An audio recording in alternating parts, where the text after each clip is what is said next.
நான் அவங்க ஓனர் பண்ணி பேசுகிறேன். இப்போ என்ன கேட்டிங்கன்னா அந்த வண்டி Yamaha Rayக்கு வந்து பிரேக்ஸ் வந்து மாற்ற போகிறோம். ஆனால் மாற்ற போகிற என்ன பிரச்சனை கேட்டிங்கன்னா கஸ்டமரு அந்த பிரேக்கை வந்து ஃபுல்லாக காலி பண்ணிட்டார். ஆனால் பிரேக் பிடிச்சாலும் வீல் நட்டை கழட்ட முடியாது. ஏன்னு கேட்டிங்கன்னா அந்த நட்டு ஏற்கனவே ஸ்டக் ஆகிடுச்சு. அதுவும் இல்லாமல் கஸ்டமர் பிரேக் கொஞ்சம் ப்ளே கூட இல்லை, அது ஏற்றி போட்டு கழட்ட அளவு கூட இல்லை. இது காட்டுங்க, பிரேக் காட்டுங்க பார்த்தீங்களா, பிரேக் ஓரளவுக்கு கூட நமக்கு இல்லை. வீல் ஃப்ரீயாக சுற்றுற அளவுக்கு கஸ்டமர் வந்து பிரேக் வந்து காலி பண்ணிட்டாரு. ஏன்னா ஃபுல் எண்டுக்கு வந்துருச்சு. இந்த பக்கம் காட்டுங்க, பிரேக்கில் ஒரு இது அட்ஜஸ்டர், ஏன்னா ஃபுல்லாக அது காலி பண்ணிட்டாங்க. ஏன்னா பிடிச்சாலும் வீல் வந்து சுற்றிக்கிட்டே தான் இருக்கும். அந்த அளவுக்கு வந்து கஸ்டமர் காலி. இப்போ நம்ம அதை கழட்ட போகிறோம்.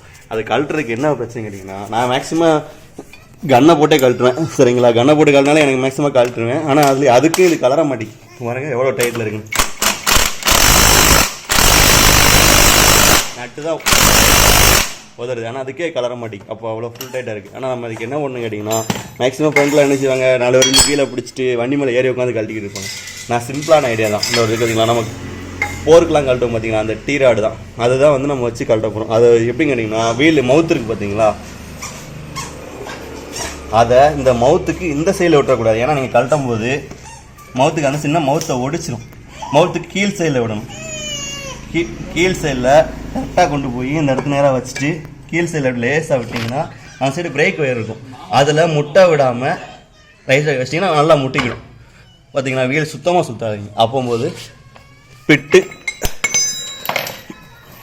இதுக்கு 22 பிட்டு சரிங்களா, இப்படி போட்டு பார்த்தீங்களா 22ஆம் நம்பர் பிட்டு சரிங்களா. 22 ரிங்ஸோ பிட்டு எதனா போடலாம். நான் வந்து பிட்டு போடுறேன், ஏன்னா இதான் வந்து கழட்டுறதுக்கு ஈஸியாக இருக்கும் சரிங்களா. இந்த மாதிரி போட்டு இப்படி முட்டை விட்டுருக்கலாம். நீங்கள் லாரிக்கெலாம் கழட்டுவாங்கல்ல, அந்த மாதிரி தான் ஒரு சின்ன ஒரு குழாயை போட்டு, ஏன்னா அதை ஃபுல்லாக அமுக்கி கழட்டலாம். இது கொஞ்சம் ரொம்ப ஈஸியாக இருக்கும். ஏன்னா நம்ம கையில் கழட்டினா அவ்வளோ ஸ்ட்ரென்த்து கொடுக்க முடியாது.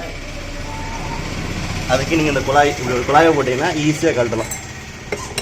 போருக்கலாம் வேஸ்ட்டு குழாய் தான், நீங்கள் போருக்கலாம் கழட்டி போட்டு இப்போ எக்ஸல் சூப்பர் குழாய், அதை வச்சு நீங்கள் யாருமே எந்த ஒரு கூட பிடிக்கிறதுக்கு ஆளே இருந்தாலும் சரி, இல்லாட்ட சிங்கிள் ஆளாகவே நீங்கள் ஒரு வீல் நட்டை கழட்டிக்கலாம். நினைக்கிறீங்களா, அவ்வளோதான். ரொம்பலாம் நீங்கள் ரிஸ்க் எடுக்கணும் அவசியமே கிடையாது. ஈஸியான வழி ஒன்று தான்.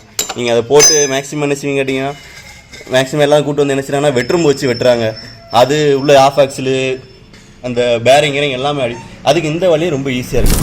ஓகே ஃப்ரெண்ட்ஸ், எனக்கு தெரிஞ்சது சொல்லியிருக்கேன். உங்களுக்கு தெரிஞ்சதுனால பயனுள்ள எங்களுக்கு பண்ணுங்கள்.